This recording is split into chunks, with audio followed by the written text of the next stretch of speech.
But right now, there's also something that's really relevant and which is really timely to be done. It's a challenge called Genovasi Challenge. That's right. So to welcome our guest in the studios who's going to tell us more about it, let's welcome Michael Teoh, entrepreneur, and also the first Malaysian ambassador. He was given that title recently. One Malaysian ambassador. By our Prime Minister. Yeah. Good morning, Michael. How are you doing? Very good morning to all of you. Thank you. Good morning. Yeah, Thanks for joining us this morning. Thank you for having me here. Our pleasure. All right, let's start off with the Genovasi Challenge itself. Tell us a little bit about how you got involved in it. Well, I got involved with the Genovasi Challenge.my challenge as a judge. I judged the hundreds of entries, literally hundreds of entries, ideas that were contributed by fellow Malaysians to actually better our country, to solve social illnesses, to actually create sustainable solutions for communities in our neighborhoods. And I must say that I am very impressed with what Malaysians could actually contribute should we be able to think innovatively and more importantly put our minds together collectively. So I'm really proud of the ideas that our Malaysians have contributed through this challenge, challenge.my. So you are one of the judges in the panel. That's right. So what made you decide to be part of this Genovasi Challenge? I think it's just amazing to see what we Malaysians can come up with, especially with Genovasi leading the way of introducing innovative thinking among our next generation of leaders or people that we would know as the youths today. Right. I think it's very important to see what are their perspectives, how are they actually envisioning a sustainable future that we can all be a part of, that we can all support their solutions that they think is right for our society. So I think that attracted me the most to join Genovasi's challenge.my. So if you log on to www.challenge.my, that is the website, and you will come across this page. So tell us more about this. You know, you're already part of the panel of judges. Yes. And you've already shortlisted some of these entries. That's right. So what do you think of this entry so far? What have you come across? I think personally for me, we have a great panel of judges from industry experts to CEOs of Malaysia's leading NGOs. I think personally for me, I found that these entries were sustainable, number one.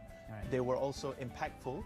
Number three, they're also scalable. That was the criteria that I've used to personally assess and pick my top 10 that is now open for public voting.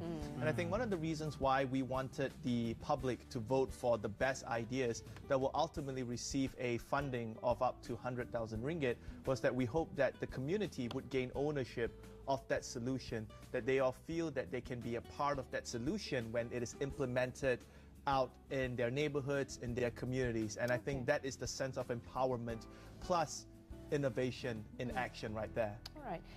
Among all the ones, your top 10, could you just give us a quick sort of a rundown? What are some of the ideas that they have come up with, just in brief? Something that really sparked your interest, you know? I would say a lot of the ideas that have been shortlisted were focusing on reducing our crime rate, enhancing the security of our neighborhoods. There are even some that is concerned with environmental conservation. There's some that is actually concerned with preservation of our community cultures. So these are all really amazing ideas. Now, I wouldn't want to vote, or I wouldn't want to just give credit to any of the ideas, but I would leave that to the public voting to decide which idea they feel is the one that they would love the most. So ultimately, the public will be voting. Exactly. And why did you decide to let the public vote on this? I think it's giving them empowerment. It's because we didn't want a panel of judges to just decide on the best idea or the winning idea, because we wanted Malaysia to be a part of this process. We wanted Malaysia to actually take the ownership when the idea is launched, with the funding that we'll provide for the idea, that all Malaysians feel that they are part of it. So in order for them to be a part of it, they need to actually vote, they need to actually cast their opinions, their ideas, to make sure that when the idea does happen, we all can play a collective role in making it happen, making it a success. Right. Well, let's talk about Malaysian youth, for instance. I think Malaysian youth have been portrayed in a lot of ways, the good and bad, in a lot of lately and before. So with this whole Genovasi challenge and everything, your take on our youth right now and how innovation is going to help them. Right. Just to give a little bit of background, not too long ago, I had the opportunity to lead a global expedition to 22 countries where I worked on community projects. I worked with governments, multinational companies and NGOs across 22 countries upon winning a competition in the UK. Now, throughout my world expedition during that time, I've seen how other young people in other countries were reacting, how they were actually solving problems. But I think that there was a gap to fill. The gap was perhaps they needed more innovative solution to be implemented by youths themselves and the community. Now, in terms of Malaysian youths being labeled in a certain stereotype or in certain campaigns or the recent YouTube campaigns or sensation, I would say that we have a lot more to share. And I think given platforms like Challenge.my or the good efforts done by Genovasi, I think right now Malaysian youths are having the opportunity to be educated and to be guided on innovatively coming up with solutions for our country. And I think they should take up this opportunity because believe me, after having traveled to 22 countries, doing volunteer work, speaking to thousands of people, especially leaders and youths, Malaysian youths, we have a lot to offer you. We are living in a country of abundance. There's so many opportunities here. We should just take up these opportunities and make the best out of them. So how did it feel to be the One Malaysia ambassador and also, you know, tell people that, okay, yeah, we are actually at par with you guys or even better, something like that? I would say that it was a great honor to be entrusted with the responsibility by the rightful honorary Prime Minister just last Friday, actually. And to be recognized along 19 other huge icons in Malaysia like Datuk Lee Chong Wei, Datuk Nico David, and I was recognized for my nation-building efforts and for my continuous campaign to inspire, to train, because I'm a trainer and an entrepreneur by profession, to train the youths to upskill themselves to give back to the country. It's a huge honor, but at the same time it comes with huge responsibility. It also means that there is bigger expectations for me to participate in platforms like Genovasi to actually promote youth's involvement in creating sustainable solutions, generating ideas for the betterment of our citizens and the country in general. Okay. Now, Genovasi seems like a very interesting idea because what you're doing is you're getting youths to come forward, create an environment or create a platform to better the environment and better their area. That's right. It's something that I would expect the younger generations to start picking up on, especially when you're talking about on the ground level, which is school level. Okay. Would you, Michael, then, as an icon yourself, actually go into the schools to give these ideas to the younger generation who are there? I mean, yes, the youths are there, but the seedlings at the school, those are the ones that we want to target as well. Of course. So would you now be going towards them to say, hey, look, try getting something going, or do something in the education system to say maybe this is something that you want to give it a try. Get the youths to think out of the box. Of course, most definitely. God willing, if such opportunity is provided, I'm open for discussion. I would love to give back. I think our young people in Malaysia, we have very creative ideas and we are given the liberty to actually explore these ideas, work in collaboration in tandem with partners. I think what happened is that with Genovasi's introduction into our ecosystem, basically right now we are providing them with a framework or a guide to actually guide them to innovate not only impactful solutions, but sustainable solutions, scalable solutions, practical solutions. So it's not wishy-washy or wishful thinking. These are practical examples, practical ideas that are churned out by our own Malaysian youth.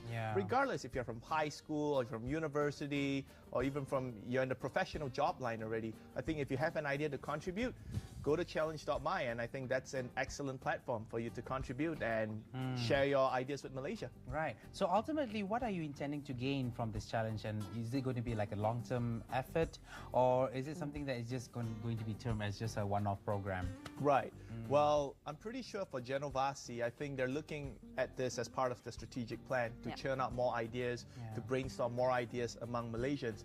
Personally, for me, I love talents. I love ideas. It's always been my passion to connect with Malaysians, to develop their ideas. So if there's any opportunity for me to actually work with fellow young Malaysians to develop their ideas, basically bring it up to the next level, bring it up towards implementation in community, I would really want to support it. Okay. Now, you talked about sustainability, and I think that's what a lot of people are looking forward to. Sustainability of any project. That's right. Be it, you know, even if it's a pea-sized project, they still want it to be sustained. So let's talk about sustainability of what's coming. Now, the 10 top that you have listed as shortlisted as your contenders. If any one of them ends up winning that money, Of course. 100,000 grand or whatever. Yes. Where do you see that going in, say, in the next 5 years? Because the people who just started it, Right. do you expect them to continue on with it, or And follow is it going up, to be passed down to somebody else to follow up? Because a lot of times this is Yes. what people have a problem with. Yeah. Things start off, we don't sustain it. Will you monitor? Well, I think Genovasi would put plans into place to actually oversee the project, to actually see that it comes to fruition. But I think for the teams or for the individuals or for the talents that have actually pitched these ideas at the moment, I think they do have an intent to make it sustainable. Right. But I always believe that once we have identified our ultimate winner, you get so much of help coming from different parties in Malaysia. You have investors wanting to put in money, you would have collaborators wanting to collaborate, you have sponsors, you have organizations that just want to help make the project better or bring it up to the next level. So in terms of sustainability, I would say it is subject, well, to be honest, it is subject to the individuals or the team that are currently pushing the project. But this is my personal belief. If you have a winning idea, I'm pretty sure if you feel that your time is up implementing that idea, someone else will take it over and make it better. That's what I believe. So is Genovasi going to be monitoring it by any chance? I would say it's part of their strategic plan. I would say Genovasi has a very talented team, a very driven team, one of the most hardworking individuals I've ever known in the team personally.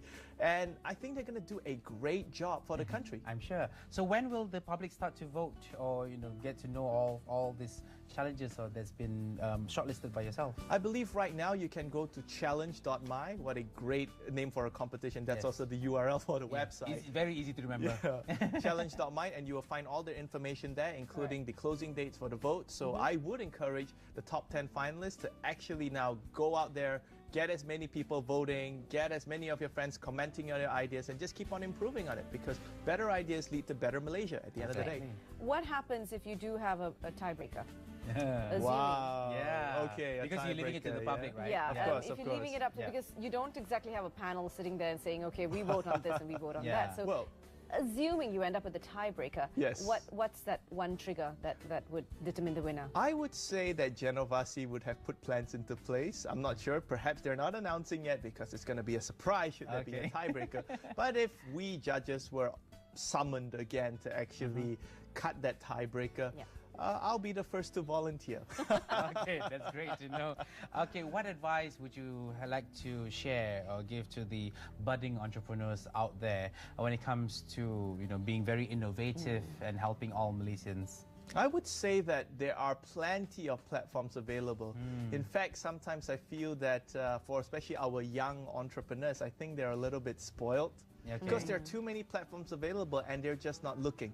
So I think just doing a simple search on Google would actually land you a few opportunities, many opportunities in fact, in Malaysia to access grants, mentorship, platforms to network. So I think the opportunities are out there. I think they just need to grab it right now.